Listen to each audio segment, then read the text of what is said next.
fexe nag ba téye waxambaane yi nga xam ne dañuy farataal di bëgg dem ci mbëkk mi ñu toog fii ci Sénégal ngir am fi xëy rawatina ci diwaanu Tambacounda ci département bu Goudiri nekk na lu itteel lool partenaire français au développement. Conseil départemental bu Yvelines daal di fas yéene jàppale ngir nag ci duggee ñu daal di fay ibbi benn ferme agricole boo xam ni yaatuwaay bi dana toll ci 200 hectares ñu fas yéene fa mbay lépp lu jëm ci wàllu mboq ak yu ni mel. donc li nga xam ne moom mooy immigration clandestine bi nga xam ne dafa indi musiba bu rëy suñu département bi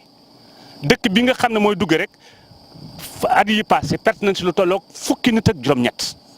muy lu kéemaane lu métti ay xale yoo xam ne dañoo tolloon seen digg jamono ñenn ñi ngi am benn doom ñenn ñi jotuñu takk jabar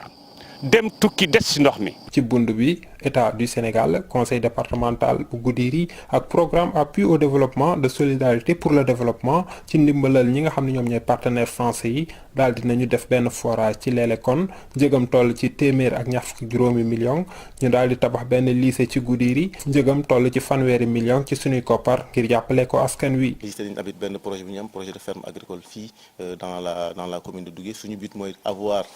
ñu am ay ferme ci dans toutes les communes du département voire de la région de Tambacounda mais lu ñu tàmbalee rek quoi dañ koy expérimenter pour mën a am ferme boo xam ne am volet formation exploitation transformation. waxambaane yi nga xam ni ñoo doon dem ci mbëkk mi ba ñu delloo si leen ñoom nag fi mu ne nii bëgg nañu daal centre de formation professionnelle bi nga xam ni dañ ko jagleel lépp lu jëm ci wàllu mbay ak càmm loolu nag ñu daal di koy ibbi ci anam yi gën a gaaw.